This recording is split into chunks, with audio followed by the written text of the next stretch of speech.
예, 어제 4.15 총선 이후에 저희 핫식스에서는 화제의 당선자들과 순차적으로 전화 인터뷰를 진행을 하려고 합니다. 그래서 오늘 첫 번째 모시는 이 손님은 저는 개인적으로 이번 굉장히 좋아하고요. 그리고 이번 선거에서 승리를 하리라고 100% 예감을 했습니다. 근데 이 정도로 크게 이길지는 솔직히 몰랐어요. 예. 박용진 더불어민주당 강북을 당선자와 전화 연결되어 있습니다. 안녕하세요, 의원님. 네, 안녕하세요. 박용진입니다. 반갑습니다. 예. 일단 당선 축하드리고요. 예, 고맙습니다. 예, 제가 어저께 이제 밤은 굉장히 늦게까지 봤는데, 네. 서울에서는 누가 가장 높은 득표율로 1등을 했을까 해서 이렇게 쭉 보는데, 예. 박용진 의원님이 64.4%로 제일 높았더라고요. 예. 고맙습니다. 예, 그 박주민 의원이 아마 64.2%인가 1%로 조금 그 다음이고 뭐 그랬던 예. 것 같아요, 보니까. 젊은 국회의원들이 예. 또 국회에서 자기 소신껏 이렇게 활동해온 이른바 나름 보면 이제 개혁적인 예. 입법 활동 이렇게 해왔던 사람들이 주민들에게 또 좋은 평가를 받고 있다고 하는 건 되게 의미 있다고 봐요. 그리고 그러게요. 상징적으로 1등 했으니까 그냥 기분 좋은 거죠, 뭐. 특별히 뭐 제가 더 잘했다 이런 거보다는 예. 국민들께서 인정해 주시고 주민들이 알아봐 주시는 것 자체가 되게 감사한 일인 것 같습니다. 그렇군요. 일단 뭐 말씀하셨듯이 지금 그 높은 득표율을 기록하신 분들 대부분이 좀 뭐 소위 말해서 젊은 정치인 분들인 것 같아요. 네네. 그래서 그런 것들이 어떻게 보면 국민들이 또 새로운 정치, 젊은 정치를 열망하는 거고 그런 것들이 좀 투영이 되지 않았나 그렇게 생각이 드네요. 네네, 그렇습니다. 예, 자, 우리 박용진 의원님은 또 뭐 여당 내에서도 상당히 소신 발언을 하는 그런 분으로 이제 많이 알려져 있습니다. 뭐 삼성 저격수, 민주당의 미우놀이, 소신파 이런 거 얘기하는데 어떻게 본인의 별명 중에서 가장 마음에 드는 게 어떤 겁니까? 저는 이게 당내 쓴소리 하는 뭐 이런 역할들로들 많이 또 기억을 하시는데 실제로는 제가 제일 그 정치인의 자질이라고 하는 건 소신 있게 할 일은 하고 할 말은 한다 이거거든요. 예. 그게 뭐 단지 당의 주류와 이견을 말하는 것에 서슴지 않는다. 이런 뜻에서만이 아니고요. 예. 사실은 국회의원이 유치원 3법을 하는데에도 우리 사회의 이제 주류 세력들 혹은 로비력을 가지고 있는 압도적인 이익단체, 한율총 이런 데가 상당히 그 괴롭히거든요. 그러니까요. 예. 그리고 뭐 재벌 개혁과 관련해서 그 재벌 총수 이건희 회장 같은 사람이 4조 5천억 원이나 되는 검은 돈을 숨겨놓고 그게 들통이 났는데 금융실명법 위반으로 세금조차 물리지 못하고 있었던 거 아닌가요? 예. 그러니까 24년 동안 그거를 아무것도 못하고 있었던 것을 바로 잡는 과정도 사실은 소신 있게 이야기하고 그 제도 변화를 촉구하고 이렇게 하는 것이 다 소신의 문제거든요. 예. 그러니까 뭐 당내 쓴소리의 문제가 아니라 대한민국의 기존 질서 혹은 적폐 또 뭐 주류들만의 어떤 이익 네트워크 이런 것들에 대해서 지적하고 극복해가는 과정이 젊은 정치인일수록 그리고 소신 있는 정치인일수록 이런 데 적합한 역할들을 하는 것 같아요. 예. 그래서 더불어민주당의 이런 역할을 하는 의원들이 점점 더 많아졌으면 좋겠고 예. 또 이번 21대 국회에서도 그럴 수 있을 거다라고 기대하는 분들이 많이 당선되셔서 정말 저 혼자 이렇게 하지 않고 더 많은 분들과 함께 할 수 있을 것 같아서 매우 의미 있게 생각하고 소신 있는 젊은 정치인 이런 표현 듣는 거 아주 고맙게 생각합니다. 그렇군요. 일단 박용진 의원의 어떤 캐릭터는 강자와 싸우는데 전혀 거부감, 두려움이 없이 하는 거고 또 어쨌든 그것이 옳은 말이라고 하면 옳은 길이라고 하면은 당내에 쓴소리, 조언도 아끼지 않는 게 일관성이 있는 거. 제가 제 기준으로 보면은 어쨌든 일관성이 있는 것 같긴 합니다. 근데 그게 두려워하지 않는다. 그거는 사실은 거짓말이에요. 그래요? 두려워하십니까? 많고 그런 거 할 때 막 속으로 엄청 재요. 그렇죠. 안 될 수가 없죠. 아니, 당 안에서 당대표나 눈치가 뻔한데, 당대표나 주류적인 어떤 입장과 좀 다르게 아니 이건 아니지 않나요? 이건 좀 예. 생각해봐야지 않나요? 라고 예. 얘기하는 것 자체에 그 눈치 안 본다고는 거짓말이죠. 그리고 그렇군요. 여전히 뭐 이건희 회장이 뭐 이재용 부회장 그다음에 최태원 회장 이런 사람들의 힘이 얼마나 막강한지 뭐 그건 국회의원이 아니어도 저 중고등학생도 다 알잖아요. 그러게요. 예. 그런데 그분들의 개인적 이익보다는 그 회사의 이익, 우리 사회의 이익 이런 것들을 앞세워서 그들의 이익에 반하는 얘기를 하는 것도 정말 두려운 일이거든요. 그리고 한유총뿐만이 아니라 대한민국에 얼마나 많은 그 기득권 집단, 이익 집단들이 있습니까? 이들이 당신 다음에 낙선시킬 거야라고 말 한마디 하는 걸 듣는 것도 정말 겁나는 일이에요. 그러게요. 그럴 때마다 예. 다만 그냥 뭐 용기를 낸다기보다는 우리 지역 주민들을 믿는 거죠. 내 백은 저분들이다. 예. 이건희 회장이 내가 뭐 저 사람 말 잘 들으면 저분이 나한테 표를 주겠냐. 줘봐요. 저분도 한 표. 우리 동네 슈퍼의 사장님도 한 표. 이렇게 생각을 하고 예. 그 용기를 조금 더 내는 거지. 저도 막 머뭇거리고 뭐 속으로 요즘 말하는 대로면 좀 쫄아서 속으로도 막 주판을 튕기고 이러는 경우가 많아요. 국민 예. 여러분들이 겉으로 드러나는 결과적인 행동만 보시니까 그렇지. 예. 뭐 그렇습니다. 그러니까 응원 좀 많이 해주십시오. 예. 그 방금 낙선 위협 뭐 이런 거 얘기하셨는데 사실 네, 지난번에 유치원 3법 통과가 될 때 그 과정에서 한유총 측에서 국회의원실마다 다니면서 뭐 우리 박용진 의원님뿐만 아니라 박용진 의원님한테는 직접 안 왔다고 그때 전화 통화하면서 들었는데 다른 국회의원실 가가지고 엄청나게 로비를 했다고 제가 얘기를 들었어요. 네네네. 그런 것들이 굉장히 압력으로 좀 많이 다가오나 봐요, 그게. 압력이죠. 네. 지역에 뭐 한 표 30표 정도만 있는 사람도 와서 뭐라고 얘기를 하면 신경이 쓰이는 게 국회의원입니다. 예. 그런데 뭐 30표 정도가 아니라 유치원 원장 한 10년 이상 아이들을 키우고 그 아이들을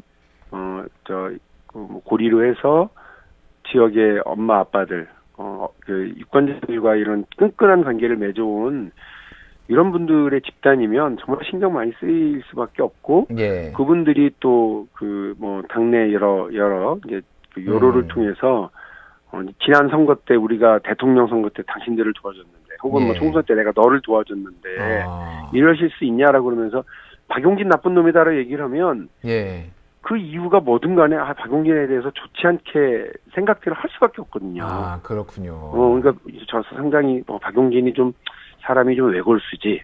저는 외골수 아니거든요. 되게 사람들하고 사귀는 것도 좋아하고 만나는 것도 좋아하는데 뭔가 모가나 있는 사람처럼 말하고 뭔가 그 사심이 있어서 저렇게 우리를 괴롭힌다.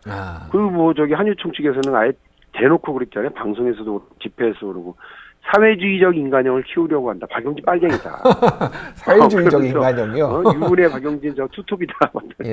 사회주의 인간형을 만들려고 그런 얘기를 듣는 것 자체가 정말 괴로운 일인데 천만 나행 국민들께서 그러한 로비, 그다음에 위협, 마타도어 이런 걸로부터 지켜주신 거죠. 정말 고맙게 생각하고 있습니다. 예. 자, 1등. 이번에 어쨌든 서울에서 1등한 원동력은 아무래도 유치원 3법이라고 보시는 건가요? 뭐 여러 가지가 있겠지만은 어떻게 보세요? 1등의 원동력. 그렇죠. 유치원 3법인데 유치원 3법은 사실은 박용진 단독일 리가 없죠. 법안 자체도 이제 제가 대표 발의를 했지만 당론 법안이에요. 예. 근데 워낙 이게 그냥 통과시켰으면 아무도 주목받지 않았을 어떻게 보면 박수치고 끝난 법안인데 너무 드라마틱하게 그 뭐 1년 4개월이라고 하는 시간을 필리버스터까지 또 시간으로 괴롭혀가면서 야당이 드라마를 만들어 준 셈이죠. 그러게요. 그런 측면이 있어요. 그러니까 그러나 이제 이건 박용진이 혼자 이렇게 그 영광을 차지할 수 있는 건 아니라고 저는 생각을 합니다. 다만 아까 말씀드린 것처럼 유치원 3법 그리고 재벌기업 경제민주화에 관련된 성과 그리고 현대자동차 세타2 엔진과 관련된 그 제작 결함과 관련해서 제가 끈질기게 이것도 2년 동안 물고 들어줘서 결국은 리콜을 받아냈거든요. 현대자동차로부터 이런 것들을 국민들이 유심히 보셨던 것 같아요. 지역 주민들도.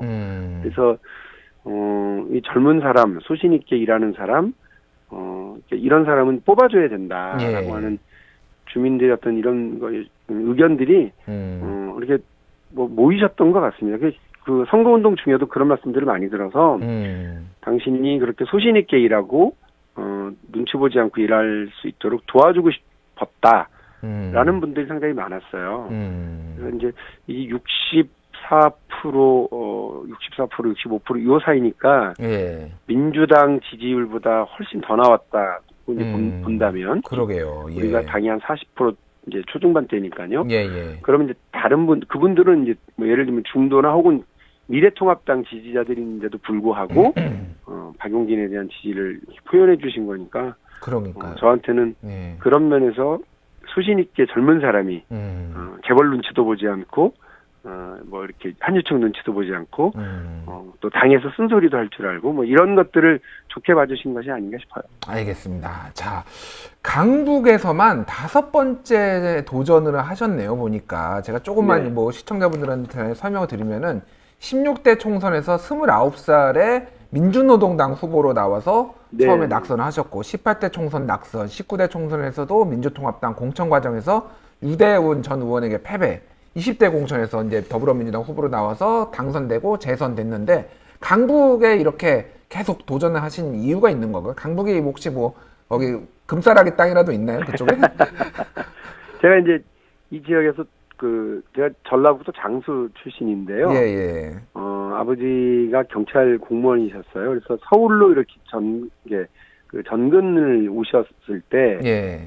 이제 따라서 서울로 온 거죠. 초등학교 때. 예. 근데 여기 강북구로 와서 초중고등학교를 졸업하고 대학교도 일단 강북구에서 왔다 갔다 하면서 여기서 그냥 군대 갔다 제대해서 다시 강북구, 결혼도 강북구에서 이렇게 하면서 여기를 이제 제2의 고향처럼 생각하고 있는 것도 있었고요. 첫 국회의원 출마 예. 자체를 이 지역으로 했는데 아까 말씀하신 것처럼 민주노동당 그때 창당하고 2달 만에 도전한 거예요. 그러셨군요. 근데 무려 여기서 13.3%를 주민들이 몰아줬더라고, 표를. 13.3%를 받으셨 29살에 출마를 했는데? 깜짝 놀랐어요. 그러니까 그 표면,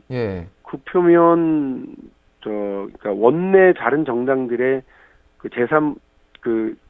제3정당을 포함한, 그 당시 자민련을 포함한 1당, 2당, 그 당시 새천년 민주당과 그때 신한국당인가요? 이 신한국당, 이 2개 정당을 제외한 서울에 출마한 모든 후보자들 중에서 가장 높은 표였어요. 그렇군요. 그러니까 이 표를 받아들고 나서 이게 뭐지? 왜 나한테 이렇게 기대를 과분하게 보내주지? 하고 곰곰이 생각을 했었어요. 그래서 그 뒤에 감옥도 갔다 오고 공천 아예 이제 선거 출마 자격이 없어지고 이럼에도 불구하고 지역을 떠나지 않고 그냥 일상적으로 계속 주민들을 만나고 의정활동이 아니죠. 그때는 정치활동을 한 거예요. 지역에서. 유인물도 뿌리고 명함도 나눠드리고 현수막도 걸고 집회도 열고 이렇게요.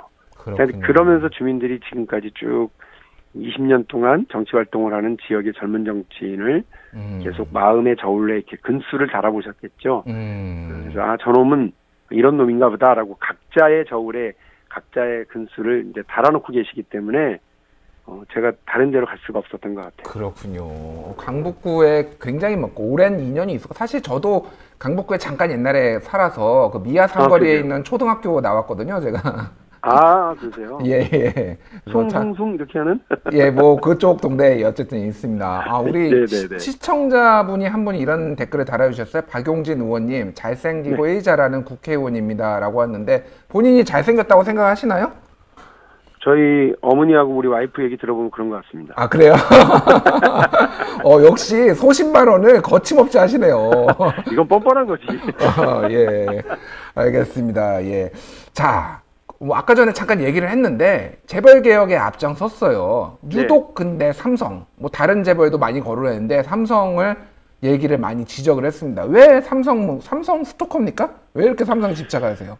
저는 진짜 삼성을 중요하게 생각하고 삼성에 대한 애정과 걱정이 큰 사람이에요. 그러니까 저는 삼성을 괴롭히는 게 아니죠. 삼성을 진짜로 괴롭히고 있는 그 재벌 총수 일가에 대한 문제 제기를 하고 있는 거예요. 아, 삼성이 아니라 예. 삼성의 재벌 총수 일가. 아, 그렇죠. 생각을 예. 해보세요. 삼성에 들어와서 그 똑똑한 젊은이들 삼성에 합격했다고 온 동네가 잘 버렸을 텐데 그 삼성에 들어왔는데 그 뭐 공장 바닥 뜯고 그 공장 바닥에 노트북 숨기고 핸드폰 숨기는 일을 해야 됐던 그 직원들이 무슨 죄예요. 그러게요. 예. 그리고 그 똑똑한 사람들이 왜 이재용의 불법 행위에 연루이 돼서 감옥을 가야 됩니까?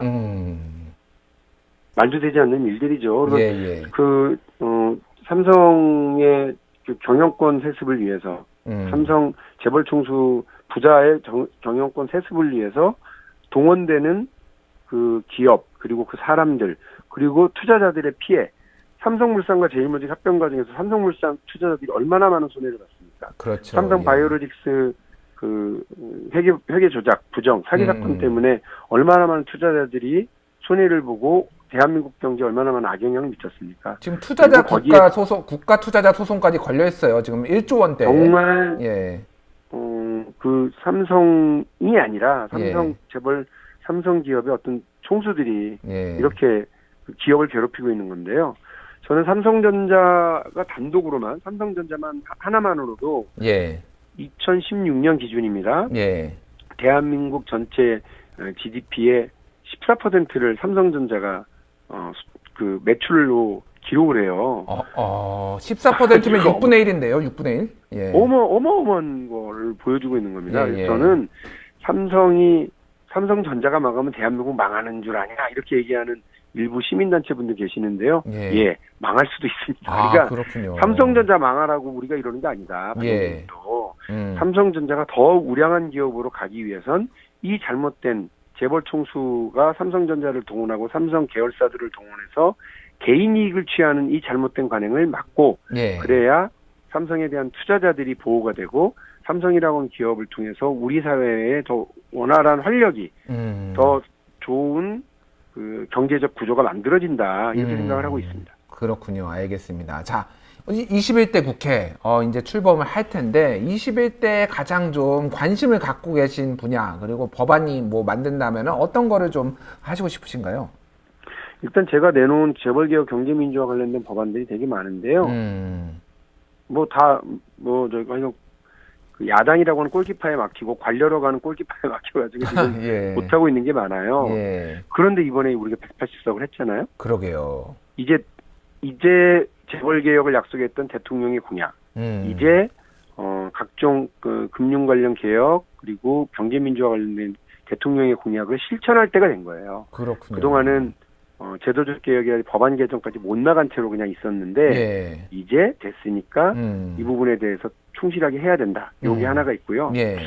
또 하나는 선거 기간 중에 제가 유심히 봤는데 정말 많은 우리 이렇게 예를 들면 그 배달 노동자들 있잖아요. 이분들이 상당히 많이 계시는데 이분들 중에 한 분이 제 선거 유세 차량으로 다가와서 자기들에 대한 얘기를 좀 해달라고 하시더라고요. 플랫폼 노동자를 비롯한 그렇습니다. 배달앱 노동자들. 그렇습니다. 그래서 이분들은 노동자성을 인정받지 못한 채로 사대보험 대상도 아니고요. 매우 열악한 환경에서 일하고 있거든요. 위험하기도 하고요. 이분들에 대한 노동자성을 인정하는 과정은 우리 사회에 새로 등장한 이 노동자층을 어떻게 바라볼 것이고 우리 사회가 어떤 방식으로 이들을 보호할 것인지에 대해 매우 중요한 사회적 합의가 필요하거든요. 당연히 경영계라든지 이런 쪽에서는 보수적인 학계에서는 인정해서는 안 된다고 얘기할 가능성이 크고요. 그러나 우리는 이제 전통적인 화이트 노동자, 블루 노동자 이렇게 있잖아요. 이런 계층들이 아니라 새롭게 등장하고 있는 이런 플랫폼 노동자들에 대한 보호 조치를 어떻게 할 거냐. 이게 유럽에서는 특히나 그 독일에서는 매우 중차대한 어떤 노동에 대한 가치 변화이고 보호 대상, 법안, 제도 개선 논의 대상 중에 하나거든요. 우리도 지금 빨리 시급하게 이런 논의를 시작하고 관련된 법안을 만들어서 이들을 보호할 수 있어야 된다. 그렇군요. 이렇게 생각하고 있습니다. 특히 이제 코로나19, 비포 코로나, 애프터 코로나 얘기를 하는데 더더욱 이 비대면 경제가 활성화되면 이 배달 노동자들 숫자도 늘어나고 이들의 처우에 대해서도 굉장히 우리가 관심을 가져야 될 필요가 더 커지는 거잖아요, 지금. 네, 일부 그 배달하는 데서 특히나 이제 국제적인 기업 같은 경우에는 예. 이게 뭐 드론으로 배달을 한다거나 뭐 이렇게들 얘기하는데 예. 그거 아직 멀은 얘기고요. 예. 그러니까 직접 사람이 그걸 들고 가서 배달을 하고 이렇게 하는 그가 상당히 많아질 것 같아요. 앞으로 뭐 10년 정도까지는. 그러니까 이런 경우에 우리가 어떻게 이들을 어떻게 바라보고 우리 사회에서 어떤 권리를 보호해줄 수 있는지 이렇게 좀 보지 않으면 늦어질 거다. 그리고 우리 사회에 지금 이분들이 전업으로 이 플랫폼 노동을 하시는 분들도 계시지만 그 두 개, 세 개의 어떤 직업을 가지고 하시는 분들 상당히 많거든요. 예. 그러니까 이분들을 그러니까 어떻게 온전하게 보호할 것인지에 대해서 매우 심도 깊은 논의가 필요하고요. 예. 이렇게 미래지향적인 논의나 이런 것들을 제안하고 사회적 합의를 만들어내는 과정에 박용진이 이렇게 좀 논의를 이렇게 촉발하고 역할을 좀 해나가는 그런 역할을 좀 해보도록 하겠습니다. 알겠습니다. 기대가 매우 크고요. 저희 시청자 여러분들도 지금 매우 많은 분들이 일 잘할 거다, 기대가 크다 말씀하시는데 궁금한 게 있는데 지금 이번 총선 당내 분위기가 좀 어떤지 좀 살짝 전해주시겠어요? 저는 선배 정치인 한 분이 그런 말씀을 하셨는데요. 예. 오만은 정치의 가장 큰 적이다. 예. 오만에 빠지면 정치인이 오만에 빠지면 유권자가 귀신같이 알아보고 반드시 심판한다는 거예요. 예. 근데 정말 다행히도 더불어민주당이 지금 180석 얻고 나서 정말 바짝 엎드렸거든요. 그렇군요. 더 두렵다, 책임감이 느껴진다 이렇게들 얘기하고 계시고요. 예. 제가 아까 말씀드렸죠. 180석을 줬는데 아무것도 못해요. 네. 180석을 줬는데 변명거리가 없어졌어요 지금은 사실은. 열린우리당 때처럼 이렇게 내부 분쟁이나 하다가 뭐 개혁적인 내용은 아무것도 못 이뤄내는 이렇게 된다 그러면 정말 큰일이거든요. 예. 그 폭풍이 대단할 거예요. 근데 우리가 일단 겸손한 자세로 하나하나 해가려고 하는 거 매우 의미 있게 보고 있고요. 사실은 저도 내일 이제 선거 끝난 이후에 처음 강북을 벗어나게 됩니다. 내일 이제 그 현충원 참배도 있고 해단식도 있고 그래가지고요. 거기 가서 이렇게 다른 당선인자들과 국회의원들 뵙고 말씀도 좀 들어볼 생각이에요. 알겠습니다. 자, 마지막으로 한 말씀 저희 시청자 여러분과 국민들께 한 말씀 해주시죠. 대한민국 정치에 꼭 필요한 정치인이 되려고 노력하겠습니다. 그리고 이 초선 때는 뭐 좌고우면하지 않고 혼자서의 고군분투도 마다하지 않는 그런 역할을 해왔는데요. 180석 집권여당의 재선 의원으로서 이제는 혼자 이렇게 밀어붙이기보다는 다수의 힘을 180의 힘을 가지고 우리 사회의 사회적 합의를 이끌어내고 제도적 변화를 만들어내는 세상의 변화를 만들어내는 진짜 정치의 본령에 입각한 그런 활동을 하는 사람으로 노력을 더 하겠습니다. 많은 기대해 주시고 응원도 많이 해 주시고요. 박용진 TV 유튜브에 제 박용진 TV 채널이 있는데 거기에 제가 많은 활동을 한 걸 이렇게 올려놨어요. 이번 선거 때 요약해서 그것도 봐주시면서 응원을 계속 해주십시오. 지역 주민들도 빼기고 우리 국민들의 지지, 응원이 정말 정치인한테 제일 큰 백이거든요. 많은 응원 부탁드리겠습니다. 백이 좀 돼주십시오. 백이 돼달라는 명품 백이 돼드리겠습니다. 백이 돼달라는 박용진 의원님의 마지막 말씀이었습니다. 박 의원님 감사합니다. 네, 고맙습니다. 지금까지 박용진 의원님이었습니다.